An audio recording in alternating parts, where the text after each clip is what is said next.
আমি জানি আজকে আপনাদের সামনে আমি কথা বলছি, ইতিমধ্যে আমাকে কি মানবাধিকার লঙ্ঘনের দায়ে মৃত্যুদণ্ড দেওয়া হয়েছে।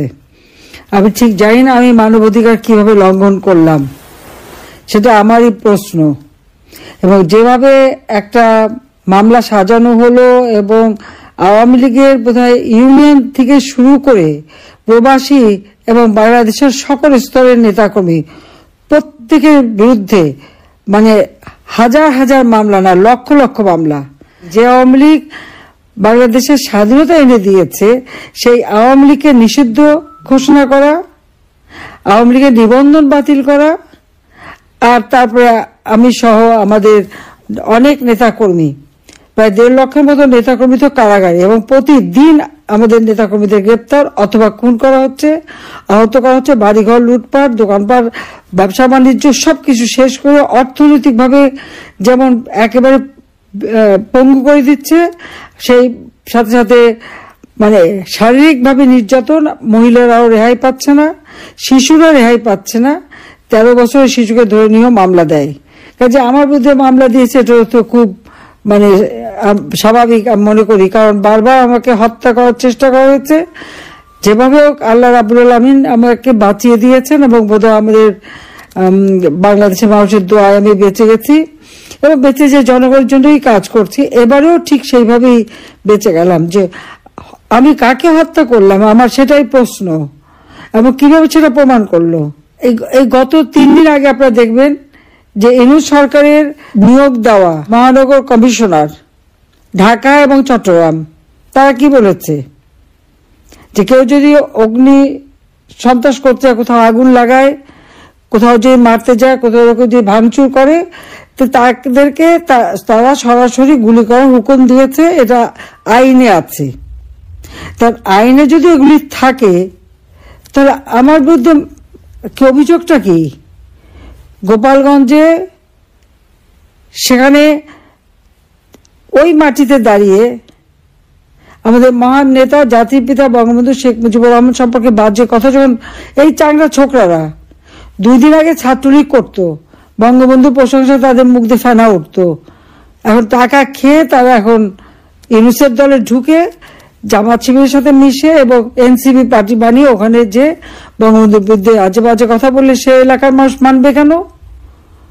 তারা ধাওয়া দিচ্ছে, তাদের আমাদের লোকদের হাতে কিছুই ছিল না, কোনো অস্ত্রই না, অথচ এদেরকে উদ্ধার করার জন্য সেনাবাহিনী পাঠালো ডক্টর মোহাম্মদ ইউনূস। সেনাপ্রধানকে হুকুম দিল, তারা সেনাবাহিনী পাঠালো, সরাসরি গুলি করার হুকুম দিয়ে দিল ইউনূস, এবং তারা সরাসরি গুলি করে একেবারে যারা ইউনূসের একটা দোকানে কাজ করতেছে দাঁড়ানো বা ছাত্র যুবলীগের একজন নেতা, এদেরকে সরাসরি গুলি করে তো মারলই, মাটিতে ফেলে পা দিয়ে গলার মধ্যে সেই আর্মি বুট দিয়ে পাড়া দিয়ে হত্যা করলো। এটা ইউনূসের হুকুমে এই হত্যাকাণ্ড ঘটেছে। কাজী গোপালগঞ্জে যে গণহত্যা তার হুকুমের আসামি হলো ইউনূস। কিন্তু আমি জানি বাংলাদেশ এখন আইনের শাসন নাই, যা হচ্ছে একতরফা এবং সব জায়গায় দলীয়করণ।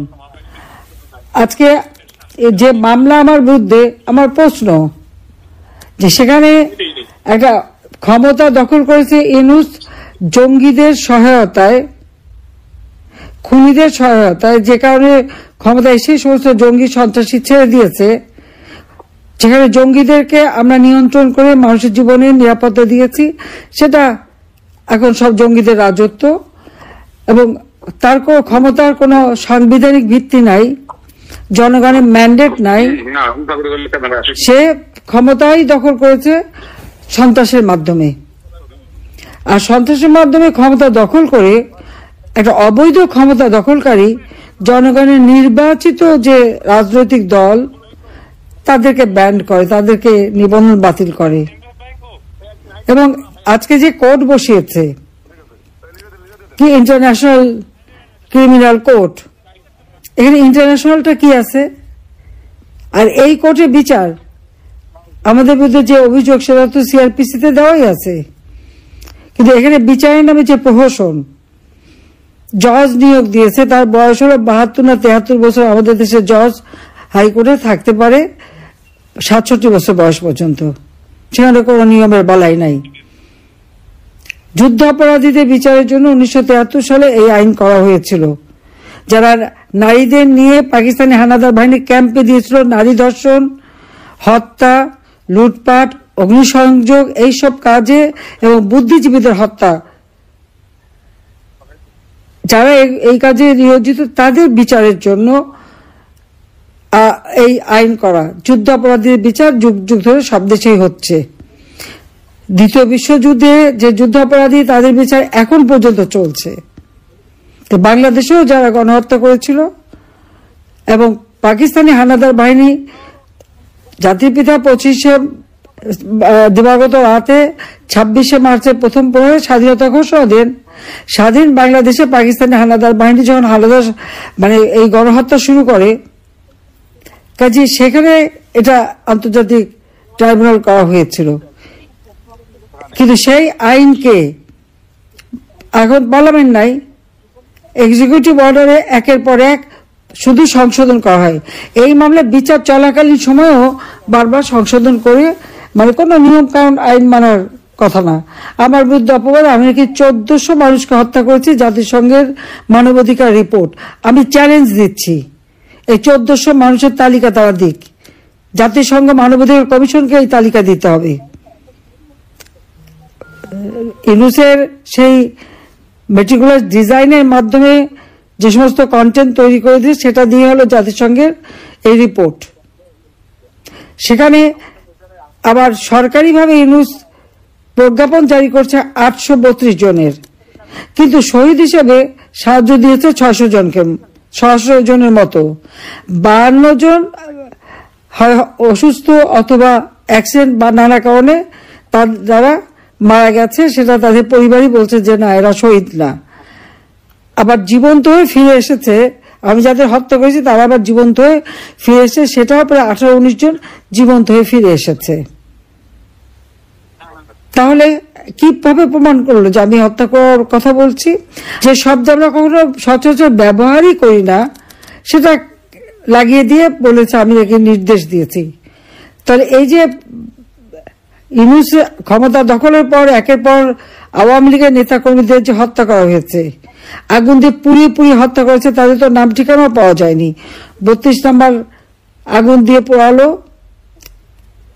সেটা হলো তারেক জিয়ার নির্দেশ, আর তারেক জিয়া আর জামাত আর বিএনপি ইউনূস মিলে 3টে লোকের লাশ পোড়া।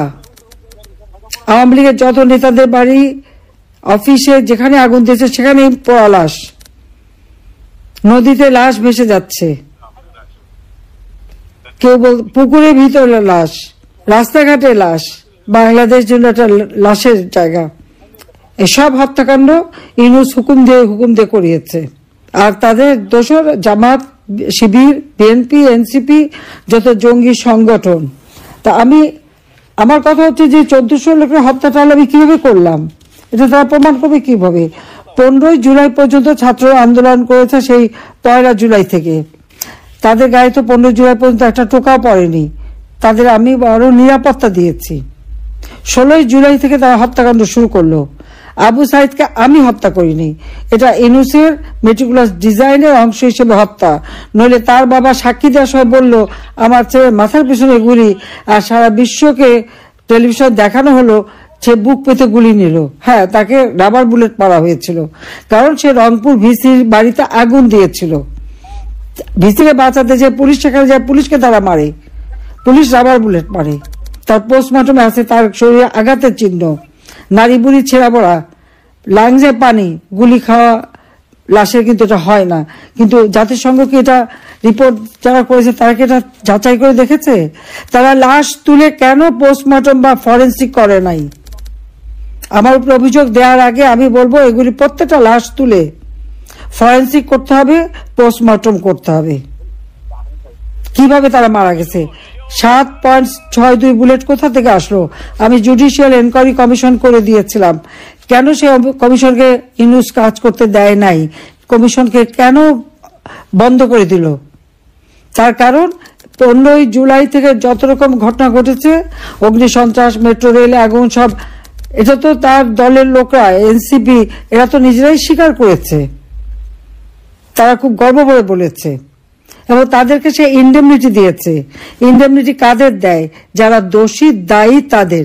তো ইউনূস তাদের ইন্ডেমনিটি দিল যারা অপরাধী, আর মামলা করলো আওয়ামী লীগের নেতা কর্মীর বিরুদ্ধে। যাদেরকে গুলি করলো, আহত হলো, তাদের বিরুদ্ধে মামলা। গোপালগঞ্জে সেই কাণ্ডই ঘটিয়েছে।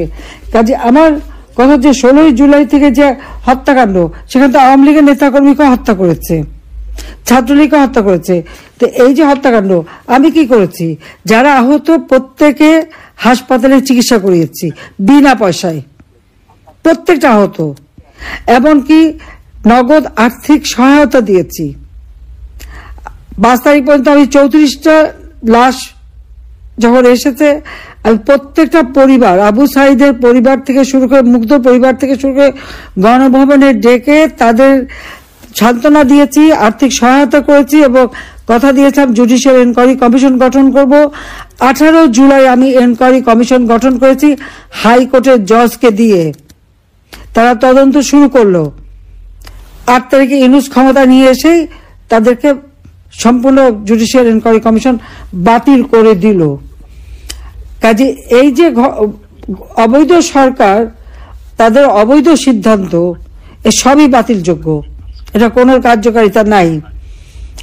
কাজে এদের হাত থেকে দেশকে রক্ষা করতে হবে। এরা বাংলাদেশের অর্থনীতি ধ্বংস করেছে। মেয়েদের কোনো অধিকার নাই। আজকে যত অধিকার মেয়েদের দিয়েছিলাম তা কেড়ে নিয়েছে। এখন জঙ্গিদের শাসন শুরু হয়েছে। আসলে জামাত তো একটা জঙ্গি সংগঠন। আমি জানি না আমেরিকানরা কেন তাদেরকে এত পছন্দ করে। এরা তো সবসময় এই হত্যা, খুন, জঙ্গি, এটাই তো তাদের কাজ। আর এদের সাথে আরো জঙ্গি সংগঠন সব যুক্ত হয়েছে। বাংলাদেশকে আজকে জঙ্গিদের অভয়ারণ্য। নেতাকে ডক্টর মোহাম্মদ ইউনূস, তার নেতৃত্বে আজকে বাংলাদেশের অর্থনীতি, সামাজিক নিরাপত্তা, নারীর নিরাপত্তা, শিশুদের নিরাপত্তা সব শেষ। কারো কোনো নিরাপত্তা নাই, আইন নাই, বিচার নাই, আইনের শাসন নাই এবং লাঠি সোটা, অস্ত্র, চাপাতি, চাইনিজ কুড়াল এই দিয়ে মানুষকে হত্যা করে করে চিফ জাস্টিস থেকে শুরু করে সবাইকে সরিয়ে দিয়েছে। মানবাধিকার কমিশনকেও তারা এরকম ধাওয়া দিয়ে বের করে দিয়েছে। এখন মানবাধিকার কমিশনও নাই, কোনো মানব অধিকার বলে কিছু নেই। তার উপর ভাঙা চোরা যত আওয়ামী লীগের নেতা কর্মী, আমাদের বাড়ি ঘর সব ভেঙে দিচ্ছে, যারা আমাদের বিরুদ্ধে মামলা। আর এই যে বিচারের নামে যে নির্যাতন এবং মানে অন্যায় অবিচার হচ্ছে, তারও প্রতিকার করতে হবে। এটাই আমাদের কথা। দায় মুক্তি দেওয়া চলবে না। দায় মুক্তি যাদের দিয়েছে তাদেরও বিচার করতে হবে। শুধু আওয়ামী লীগের নেতাকর্মীকে দোষ দেবে তা তো না। কাজে আমি এখানে এটাই বলবো যে আপনারা কষ্ট করে যাচ্ছেন, প্রতিবাদ করছেন। বাংলাদেশে তো কথা বলার অধিকার নাই। একটা মানুষও কথা বলতে পারবে না। ইউনূস বলবে আমার সমালোচনা করেন, যেই একজন সমালোচনা করলো তার লাশ পাওয়া গেল নদীতে, অথবা জেলে, অথবা সেই মিডিয়া আগুনে পড়বে। আপনারা দেখবেন যে এমনকি তাদের প্রিয় পত্রিকা প্রথম আলো আর ডেইলি স্টার যদি কোনো একটা নিউজ দেয়, কয়েক ঘন্টার মধ্যে ধমক খেয়ে সেটা সরিয়ে দেবে, এটা তো মিথ্যা, ভুল হয়ে গেছে ইত্যাদি। তার মানে কি? সংবাদপত্রের স্বাধীনতা নাই, সাংবাদিকতার স্বাধীনতা নাই, মানুষের কথা বলার স্বাধীনতা নাই, মানুষের কোনো গণতান্ত্রিক অধিকার নাই, মৌলিক অধিকার নাই, জীবনের নিরাপত্তা নাই। আওয়ামী লীগ আমলে তো এমন ছিল না। আমার সময় তো সবাই কথা বলতে পারতেন, ইচ্ছা মতো সমালোচনা করতেন, টক শো ভরে ফেলতেন, লিখে একেবারে সাফ করে দিতেন। আমরা তো তাদের বিরুদ্ধে কোনো ব্যবস্থা কিচ্ছু নেইনি কখনো। সবাই তার স্বাধীনতা ভোগ করেছেন। আবার অনেক কথা বলে বলতো আমাদের কথা বলতে দেয়া হয় না। তা আমার মনে হয় এখন তারা সবাই খুব কথা বলতে পারে। আমি আশা করি যে যারা গণতন্ত্রে বিশ্বাস করে, যারা বিশ্বাস করে government of the people, by the people, for the people, অন্তত তারা ওই গভর্নমেন্ট অব দি জঙ্গি, বাই দি জঙ্গি, ফর দি জঙ্গি তাদেরকে সমর্থন দেবে না এবং এদেরকে ক্ষমতা থেকে হটাবে। ইউনূসের অধীনে কোনো নির্বাচন অবাধ নিরপেক্ষ হতে পারে না। অবৈধ ক্ষমতাকে বৈধতা করার জন্য তারা ভোট চুরি করে টু-থার্ড মেজরিটি নিয়ে তাদের ক্ষমতা বৈধ করার চেষ্টা করবে। সেই জন্যই আওয়ামী লীগকে সরিয়ে দিয়েছে। কারণ আওয়ামী লীগ এত অপপ্রচারের পরেও আওয়ামী লীগই জনগণের চাহিদা আওয়ামী লীগই জনগণের কাছে জনপ্রিয়, আর আওয়ামী লীগই পারবে বাংলাদেশকে আবার অর্থনৈতিকভাবে স্বাবলম্বী করতে, নারীদের অধিকার নিশ্চিত করতে, ছোট শিশু তরুণদের অধিকার নিশ্চিত করতে, আইনের শাসন প্রতিষ্ঠা করতে, দেশের আর্থসামাজিক উন্নতি করতে একমাত্র আওয়ামী লীগ পারে। আমরা তা প্রমাণ করেছি। উন্নয়নশীল দেশের মর্যাদা আমরা এনেছি। নিজস্ব অর্থায়নে পদ্মা সেতু নির্মাণ করে প্রমাণ করেছি কেউ দাবায় রাখতে পারবে না, যেটা জাতিপিতা বলে গিয়েছিলেন। ইনশাআল্লাহ পারবে না, সে বিশ্বাস আমার আছে। বেঁচে যখন আছি, আল্লাহ রাব্বুল আলামিন বাঁচিয়ে দিয়েছে। হিনুস যতই আমার মৃত্যুদণ্ড দিক, রাখে আল্লাহ মারে কে। বাংলাদেশের জনগণের জন্য আমি আছি, থাকবো, দেশের মানুষের জন্য আবার উন্নতি করব। সবাইকে ধন্যবাদ। জয় বাংলা, জয় বঙ্গবন্ধু। বাংলাদেশ চিরজীবী হোক। খোদা হাফেজ।